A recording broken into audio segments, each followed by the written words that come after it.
Hello and welcome to Jung at Harp. I am Deborah Henson-Conant and I'm here with Kathleen Wiley. And we are going to talk about a subject she's going to tell you about in a second. I'm just going to tell you that I am a composer and a performer and I have an online school. And Kathleen is a Jungian analyst. And we both play the harp, and that is why this is called Jung at Harp. So Kathleen, what are we going to talk about today? We're going to talk about the tyranny of the shoulds, must, and ought tos. Okay. And for those of you who are listening, I just want you to pay attention. What do you even feel in your body when you hear me say those three words? Should, must, ought to. Yeah, I kind of feel like I have to go. Yeah, when we were talking before we started, and I'm thinking about, we're finding those intersections of what fits for us musically with our hearts or whatever our instrument, but also the music of our life, how we live our soul day in and day out in everything that we do. And one of the things that I find over and over in my 30 plus years of working with people is there is like this inner tyranny where there's this constant chatterbox that no matter what we do, it's like, well, you should have done it this way. Or you shouldn't have done that. Or, well, this should have been. And you hear my tone and my inflection, it always comes like that. It never comes loving, like, oh, you should. I mean, even then it's like, somebody stabbing you in the back. And so these three ways of thinking, of talking to ourselves, of assessing what we're doing in our life, lead to a judgment and a sense of pressure that really undermines the basis of the beauty of who we are, the beauty of what we play, the beauty of what we do. Well, I'm going to take those words apart in a minute because I just really love language. But I want to say that we were talking before again about how in music, many people will read music, and many of the people who come to work with me are struggling because they feel like they are stuck to the notes on the page. And one of the things that I do is help people break music apart to understand it the way a composer would understand it. Mm-hmm. And that lets them free from the specific notes. And I know that when we do see notes on a page or we're in a class and we think we need to do something a certain way, we think that it's been written down because that is the way that it should be done. Mm-hmm. Now, I'm going to tell you, as a composer, whenever I've written music down and I've had people play it, and I'll be like, well, that seems kind of stiff. And they were like, well, I wanted to play it exactly the way it was written. And I was like, please don't. Please collaborate with me here. I'm doing the best I can to give an interface between my creative impulse and something that will help you get your creative impulse. Trying to do it perfectly is probably not going to get us there. Right. So let's break those words apart. I just noticed as you were speaking, I noticed that ought to and should are both in the subjunctive tense. And I know that because I had so much trouble with the subjunctive tense in French when I was learning French. The subjunctive tense is not reality, right? Mm-hmm. That's right. It's like, it's impossible to do anything that's said in the subjunctive tense. That's right. So should and ought to have no real reality in like what you actually could do, and must is a like, what's that called? It's the thing that has an exclamation. No, it's not. Well, someone who's a linguist is just like, it's a thing. But anyway, it's an imperative. Yeah. So it's an imperative, but it is in no way a conversation with yourself. It is in no way a relationship with yourself. And you and I were also talking about this before, how my whole thing in terms of teaching music is the deep belief that we can have and share a peak musical experience with whatever skills we have now, even if we have just had one lesson or we haven't even had a lesson and we're just touching an instrument for the first time. Now, that doesn't mean that we're going to get hired to be a professional or be in a symphony, but that's not what I'm talking about. I'm talking about having and sharing a peak musical experience. But that can only happen if we are able to actually have faith in what we are doing, faith that bringing our whole self to this as we are can actually open it up for somebody else and ourselves. And it absolutely can't work, even no matter how many skills we have. It will not happen if we are trying to fulfill another expectation outside ourselves. So it can happen at any technical level if we're connected, and it will not happen at any technical level if we're not connected. To what? Yeah, to what? If we're not connected to what? Well, if we're not connected to ourselves, and in the case of with the harp or with the song that you're playing, if you're not connected to the feeling of the song that you're trying to express, you know, in our day-to-day life, if we're not connected to whatever our felt experience is in the moment, you know, then we end up thinking, oh, I should say this, I shouldn't say that. And we, as you just pointed out, we're not at all in the reality of the moment with, well, what am I wanting to say?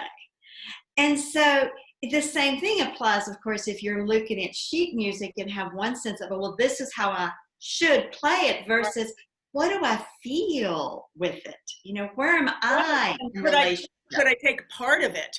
And you're also making me think, I had a conversation with a friend of mine who's a yoga teacher, and he was kind of struggling with what he's doing. And he said, and I happen to know that he loves playing music, he loves writing poetry, and he knows all about the anatomy of yoga. And I'm like, well, can you put that in? I mean, like, can you play the flute? I mean, and sometimes he does. And I realized that, and he was saying he just feels a little bit, you know, disconnected right now. And as we talked, we realized we all do this, that it's because we feel we can't bring in who we are. Like, I have to be a yoga teacher, I have to be a musician. All that we are, we feel we can't bring in. And then, you know, I mean, it's, and then even if we're like, okay, I'm going to bring it in, I'm going to do that. How do we find it? You know, how do we know? How do I know what is all that I am? And then when we do it, it will be awkward. We will be awkward for a while. So it's like everything goes against us because, you know, because first we can't figure out who we are and how to bring it. Then we are like, oh, I want to dance while I'm doing this. And so we do it, but we're awkward. And so that pushes us back. So it's like everything is pushing us back. So Kathleen, you're the psychoanalyst. What would we do? Well, I think we have to quit saying I should be comfortable. Or we have to quit saying, I shouldn't do that, or I ought not to because that's not the way my teacher taught me. Or I must maintain this sterile persona of what it means to be the yoga teacher or the psychoanalyst or the composer, harpist. Oh, they're right. Got it. Or I should know how to bring my whole self, or I should be able to do it in a non-awkward way. Because the truth of the matter is becoming a whole self is a very messy process. We've talked about this because it's I've forgotten, so tell me. You know, we have a tree out from our lower porch about 10 feet out that has a big hole in the center. It's a healthy tree, but it has a hollow spot. Mm-hmm. And right now there's a mother raccoon in there with her little kits. And about a week and a half ago, I was sitting on my lower porch early in the morning doing my meditation, and I heard this fuss, and I thought, what is that fuss? And I looked over to that tree, and there in the hollow on the inside of the tree, I could see this little kit trying to crawl up. And it obviously was very newborn. I don't know how old they are when they can actually climb, but it was falling back down. And so after a few minutes of that, I saw the mother coming down on the inside of the tree, down from the upper part of the tree. And she got it by the nape of the neck and took it up, I guess, to her nest. Then I saw a second one doing the same thing, and they couldn't climb. That came to my mind because by now, those raccoons are probably climbing up the inside of the tree without their mother's help. Or someone watching knows about raccoons. You can put in the time span it takes. But the whole point is, just like when we learned to walk, we fell down a lot. We didn't start off walking. And so when we're going to live into the fullness of expressing who we are, it's going to be like learning to walk, or these little kids learning to climb up the tree. We're going to fall back down. And that applies to musical sharing, to composing. It applies to how we start to tell our truth in relationships when we begin to free ourselves from the I should do it this way, or I should say it this way, to just speak from our heart, to speak from who we are. So I'm trying to think of, like, like I'm not a baby anymore, so I'm not falling down when I walk most of the time. Mm-hmm. So how do I know when I'm doing something new that I would fall down? Because I've got it in my head, I'm a grown up now, and I can walk, and I can type, and therefore I can do anything, or I should be able to do anything. But so how do we identify, oh, I'm a beginner? I was just talking to one of my students who, like, people, I have students that are very high functioning recovery. Now you're talking like a psychoanalyst. I know. I have harpists who are like professional. I mean, they're professional. They make their living, but they're struggling to get off the page. And I have students who are just beginning their harp journey as adults. And what's really beautiful is having both people together, because they can illuminate things for each other. And I can help that. But one person, I had never heard this before. She said, well, I was like, why did you start the harp? And she said, well, I started after I, and maybe I told you this before, but anyway, I started after I retired, because I heard that the best way to keep your mind engaged and to fend off, dementia and stuff, is to either learn a new language or learn an instrument. Where am I going to in this? Oh, right, because so it's obvious to her, maybe, that she's a beginner, even though clearly she's an expert in so many things in the world. And so I think she seems to have a sense of equanimity or acceptance about what she's doing with the harp. But I see that many other people live in constant frustration. And I do too, in other things. Like, I should be able to do this program. I'm smart. How come I can't work with this app? Right. Well, I'm thinking about how important it is to have a beginner's mind when it comes to our personal growth and our spiritual practices. And I think to our instrument, that, there's something about that beginner's mind that's open to exploration, that hasn't already adopted all of the shoulds, must, and ought tos, that doesn't have this log of imperfections and that we beat ourselves up with. So I think in some ways we have to get over the idea that being a beginner is less than. Yeah, or that we're ever going to stop. I mean, it sounds like what you're saying is bring it in every day, because you are a beginner every day. And be open to what emerges. I mean, sometimes when people begin working with me in analysis, they'll come and they'll say, I don't know if I'm doing this right. I don't really have anything I want to talk about today. I'm like, this is a place to, let's see what bubbles up from the unconscious. Let's see what wants to be made known in this moment. So I think that someone just beginning the harp, who hasn't had years of training to play just like the notes are on the paper, is probably much more comfortable just showing up at the harp, plucking the one string in response. I know sometimes you do call and response, and seeing what it sounds and feels like, then experimenting the next time. So I think that we need to have an openness to what's presenting in the moment. And the tyranny of the shoulds, must, and ought tos will foreclose that, because the minute we go into I should do it this way, we have an expectation by which we are then going to judge what we just did. Right, and then we're going to close and foreclose. It was interesting how you said foreclose, because that means if you're living in a house and you've foreclosed on it, you don't get to live in that place anymore. That's right. Yeah. At what point?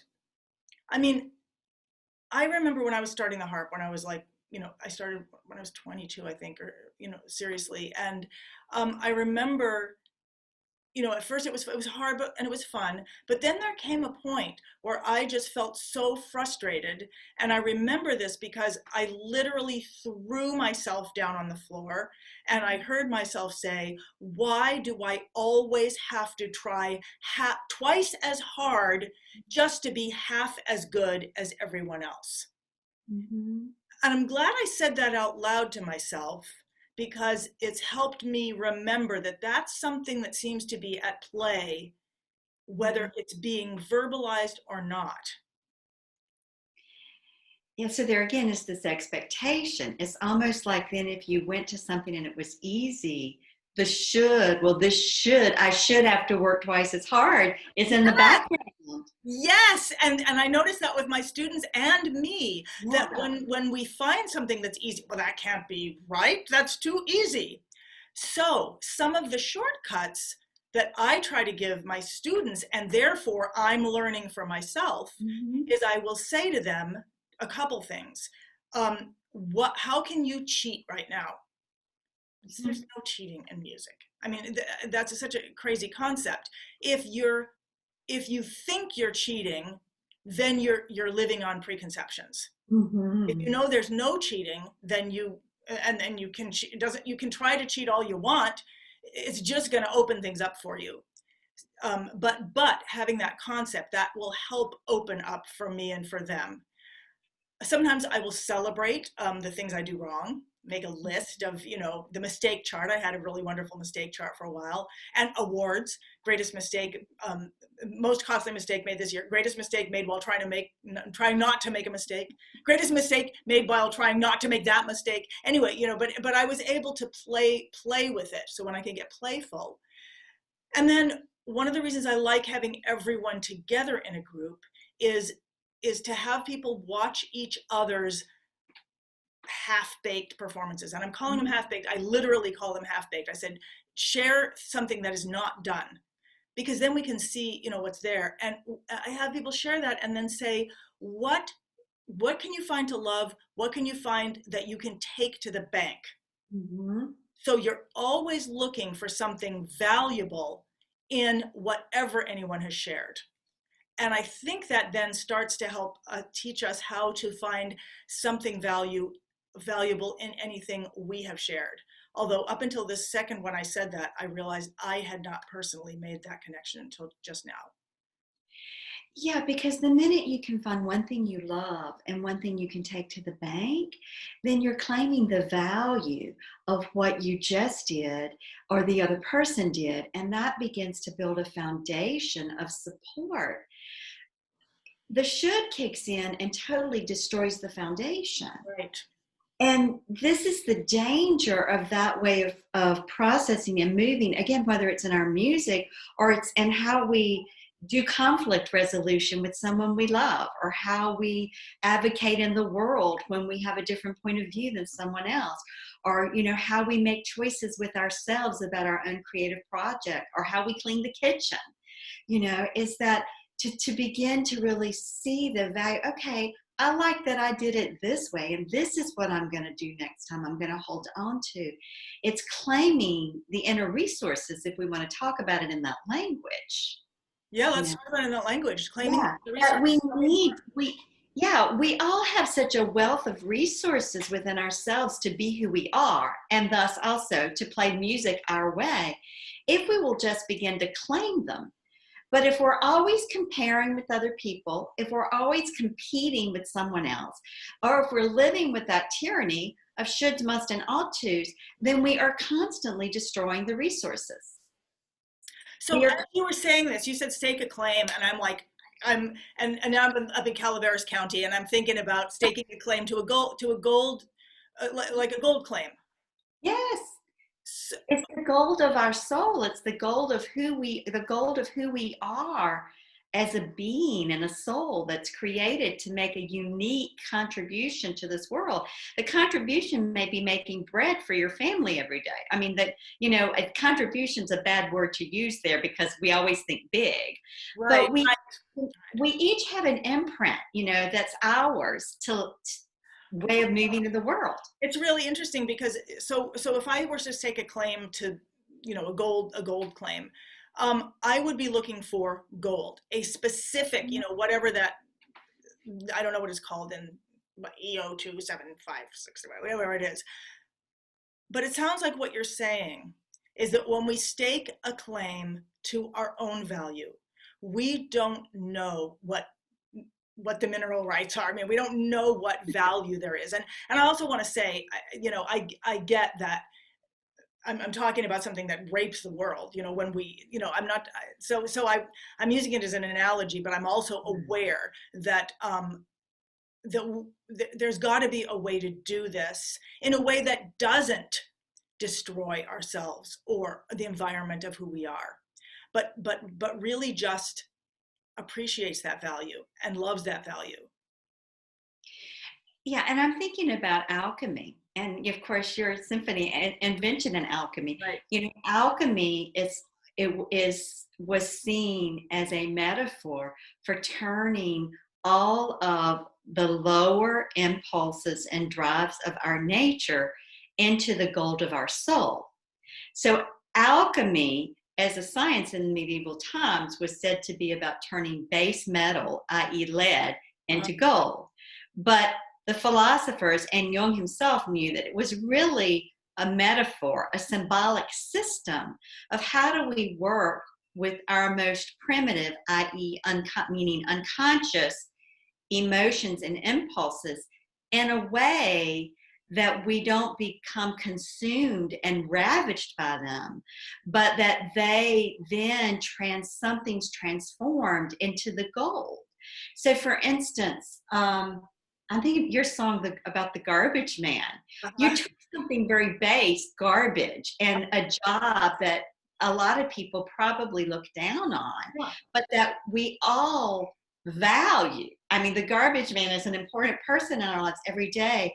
And you worked with that whole energy around that and created this beautiful piece, which I think is a part of Invention and Alchemy. It is, yeah, it's in Invention. Yeah, that's right. And so I think that the process, the metaphor really is about realizing that even the mistakes are the gold, that the mistakes can lead to gold. Wow. When you say it that way, the impression is that we just are valuable. Yes. I know sometimes as I can relax more with the harp and play around with different harmonies in the left hand, sometimes will hit a note or a chord and I'll think, wow, how beautiful it was. And then I don't know what I did because I just really was literally letting myself move. And I'll think, oh, I wish I'd recorded that, but sometimes I can also go back and find it with my ear. But the point being that if I'm looking at it through the should play a certain way, according to this musical theory, according to this harmonic scale or whatever, then something that in that moment might really speak to me and speak to someone else would get totally trashed, in the negative sense of the word. Right. It's interesting when you say that, because that is how, certainly as a person who grew up not reading music, I just fumbled and explored on the piano to find the sounds that I liked. And there's a second part to that I say to students as well as myself, which is when you do stumble on something that expresses you, because it's speaking to you, you hear it. It is the voice of you speaking to you, and it resonates and you hear it. And sometimes we can stop everything and write it down. Sometimes we write it down and then we lose it. Sometimes we put it on a video and we lose the video, whatever. And sometimes we can look at it, identify what it is. What was the change I made in this thing I meant to do that brought this harmony out? But it becomes a part of our vocabulary and how we can share our richness with the world when we start incorporating it more and more. And not by, I find people who are learning music often think, when I ask them to learn, come up with a tune or something like that, they think I need to write the whole thing down. Like I have to capture it, I have to put it here, and boom, there it is. But in fact, to be able to live music you you often are starting with a very, very tiny form. Like if you found that, if you fell on that sound and you did it again, and you did it again, and you did it again. And that actually happened. I can show that in a second. That's actually happened in a class yesterday. Let me see if I can. Let me see if this is on and if it'll. Okay. Well, oh no, I just turned it off. Apparently. Okay. So and this is it's sometimes called like if I find something that I like and I do it over and over again, it might be called a. That just happens to be a little melodic fragment. Well, we were doing a couple different things. We were learning about sequences, which is taking a phrase and moving it around. And we were looking at different ways to do that. Like you could do it with a rhythm like this, which is, and then you'd have like that. And then we were saying, okay, can you take that same concept and can you do it? Here, let me turn this just so you can see a little bit more. And can you take the same concept? So this is a 3-note like word. It's like a 3-letter word, cat. But then it's cat, down or something, or dog. So you just heard me doing it with that groove. But then I can do.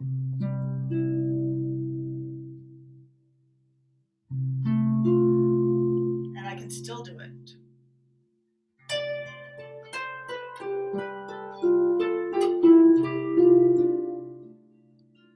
And it becomes something different.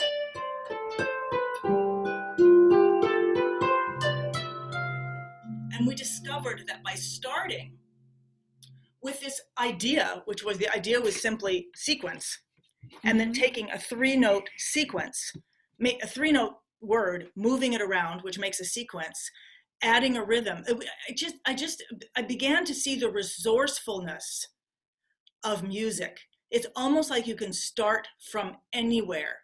Like you can start from any 3 notes and you can explore and explore and explore and explore. And one of the things that we do in this weekly Harp Time Live that's very different from me is that I just set up something simple like that and we start playing on it for an hour.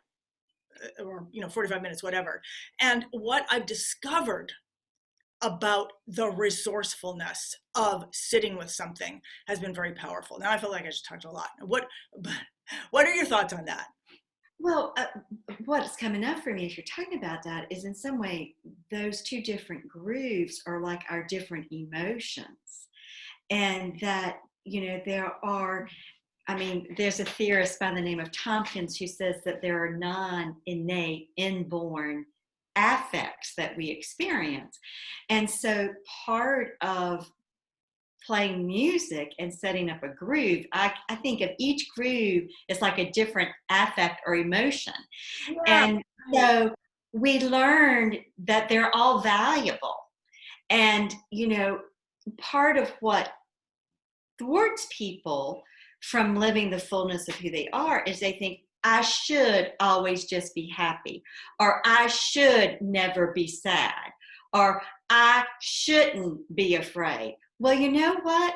Fear, sadness, joy, they are all innate affects, meaning if we're a human being, they are feeling states that are just a part of our makeup that we're going to experience. And learning how that they all have value, and that one is speaking to us at one moment when another is speaking at another moment, just like the different grooves will speak to you at different times based on what you want to express.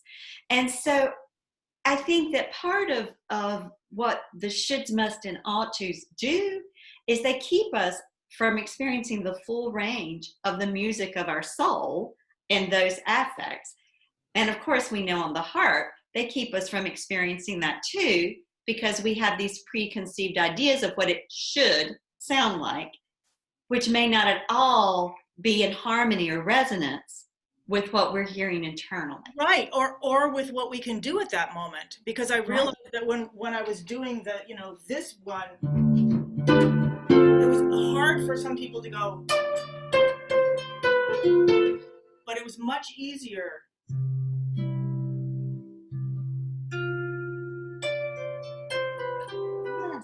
and it's like we're saying the same word, and you're learning the facility while you're doing it. But what I'm hearing you say right now, part of what I'm hearing is that we can express ourselves, we can say what we want to say in many different ways. We can say it with gentleness, we can say it with anger, and we can still be expressive even with exactly the same words. We are bringing our character and the character of what we're experiencing at the moment to what we're doing. That's right. And the fullness, because if we're expressing whatever that musical groove is that's active in us in the moment, then we're showing up authentically. And that means that all of who we are is present to speak. You know, we haven't hidden behind a should, a mask that forecloses all but one expression. Well, I'm also just thinking that I was thinking these were 3 notes. There were just 3 notes. Anybody, even if you never played it, could play 3 notes. And I'm beginning to realize you could express anything with those 3 notes. It's not all the Beethoven note. I mean, the Beethoven is beautiful, but it's not that those notes were there, that they were expressive. If you took give me 3 words. Like, what are 3 words that fit together? Oh, moon river. Moon river shines. Okay, I was gonna say I love chocolate, but or I love watermelon. Moon river shines. Okay, well, so that I'm just thinking that I guess that's what poetry is. I can say moon river shines. I'm giving you information here. The moon river, it shines. That's information, but it could be moon river shines, moon river shines, the moon river shines, or it could be moon river shines, or so what am I saying to myself? I guess I'm just kind of having this epiphany that character, which is what we want to experience in music, has nothing to do with how many notes we're playing or the specific notes, but everything to do with how we are engaging with them. Yes. Yes.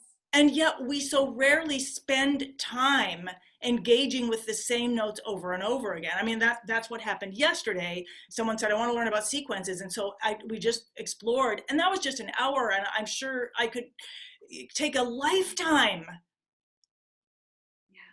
Yeah. So what does that mean? Well, you know, I think it means a lot of things. It means you discover something new. And so yesterday, you and your students discovered something new. You connected with expressions that you didn't realize were there for the expressing in the moment. And I think the true is in our life that when we allow ourselves to begin to tune into our own groove, check in with where we are. And again, let's just say checking in with what's the affect or emotion that's the backdrop. That I think of emotions as kind of fleeting feeling states, and affect is like the backdrops. So we can have a lot of fleeting emotions, but the affect is usually can be like the backdrop or the landscape for the day on which a lot of fleeting emotions happen. That's one way of distinguishing.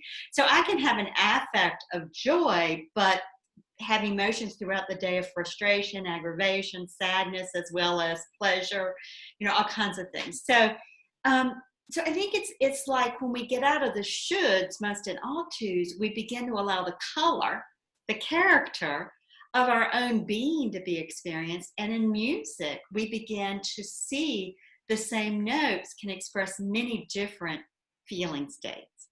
And that is why people listen to music. They listen to music because it activates a feeling state. Right. They're not going there to hear the notes. It's for the feeling state. It's the feeling state. They want to experience something. So how do we experience? We experience with body sensation and innervation and affective emotional states. Then the I'm sorry. thinking, What, huh? Can you say that again? yeah, that we experience through body sensation or Okay. innervation, our body's activated, or through emotions or feeling states. Oh, so we feel and Yeah, we feel. feel. Okay. Yeah, Okay. yeah. And then we move to having thoughts and images. And yeah, right. And then when we can connect them, we others can actually experience themselves through us opening that. Huh. Yeah, it's like we become a tuning fork that holds the strongest vibration, so the other tuning forks come into resonance with it, i.e., you, the harpist, composer, a musician, you're playing and you are totally embodying the felt sense of the piece of music. It's like the tuning fork's been rung and everyone else comes into resonance with it. Right. Right. So the If way if I get myself out of the way, if I'm not worried about it that, right, or trying to do it right. that's right.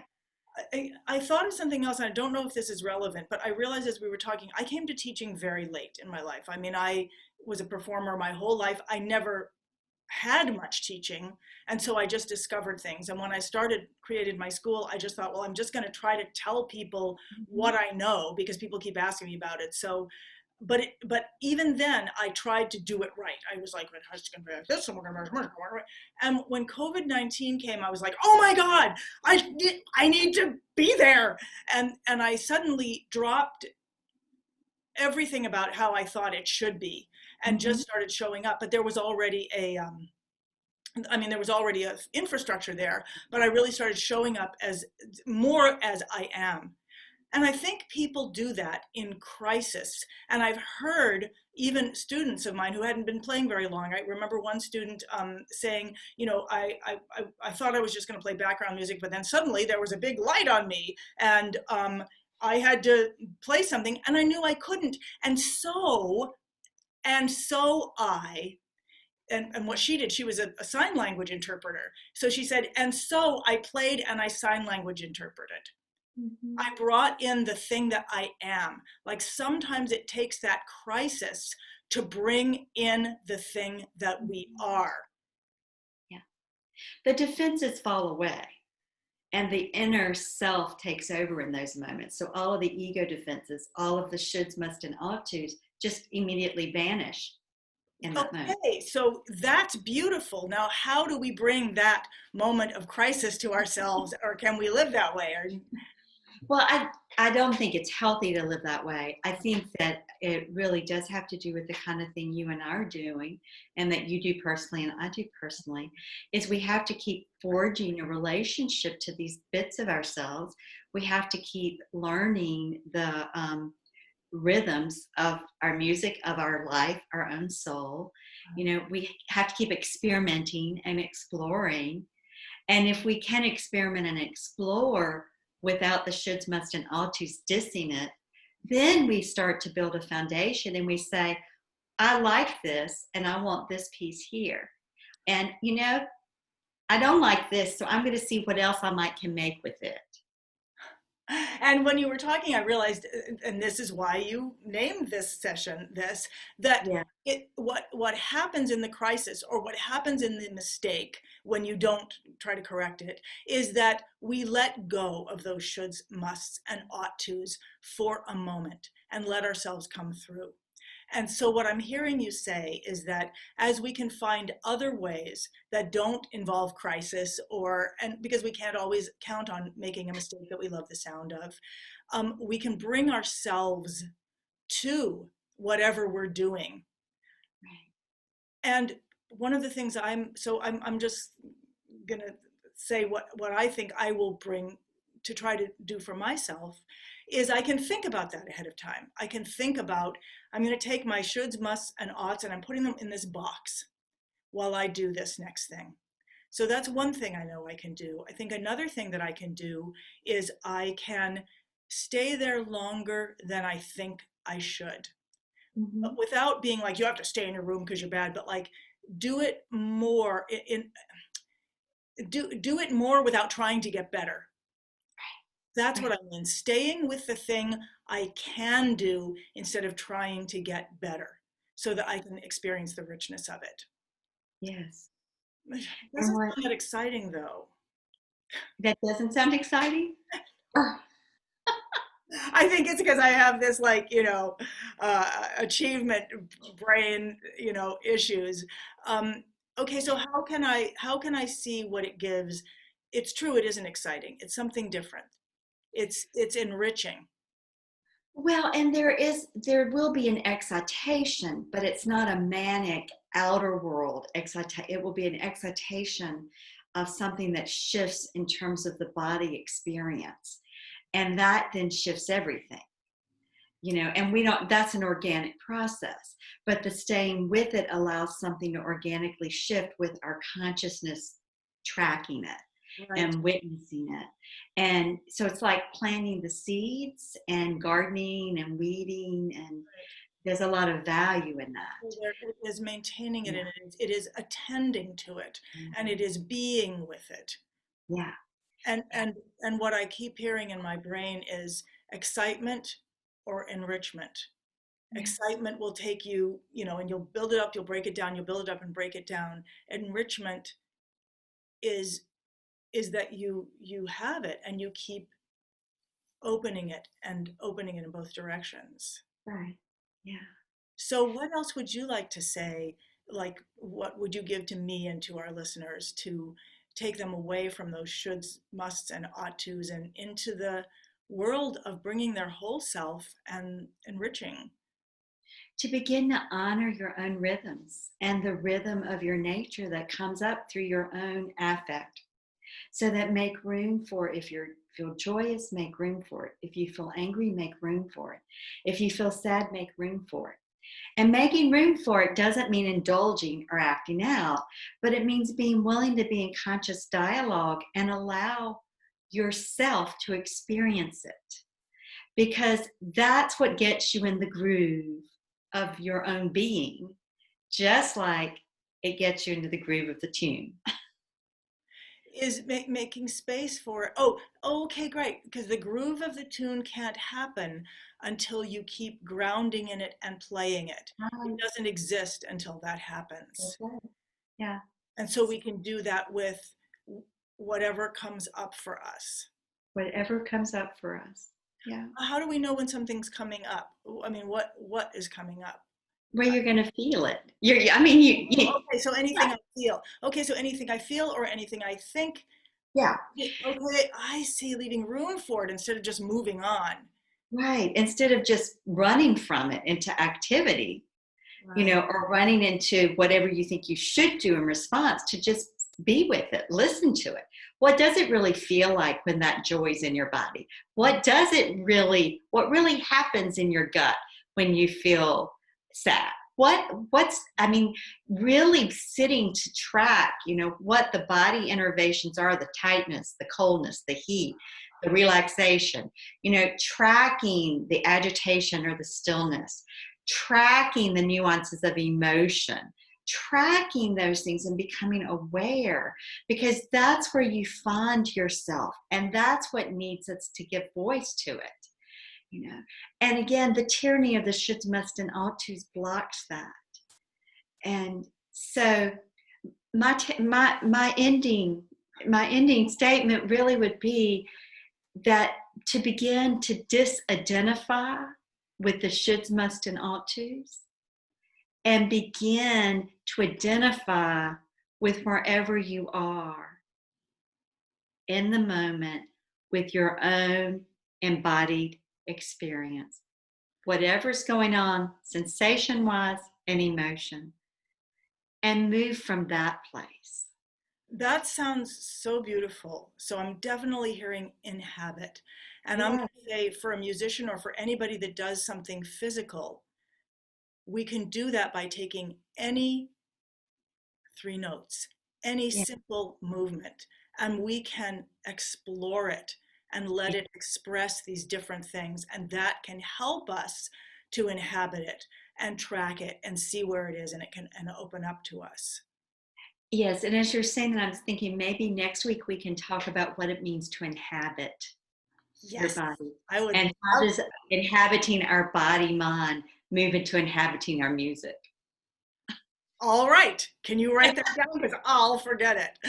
That sounds beautiful. Yes. Well, Kathleen, thank you again. It's always such a pleasure. And I look forward to our next conversation. Yes. Bye bye. Bye bye.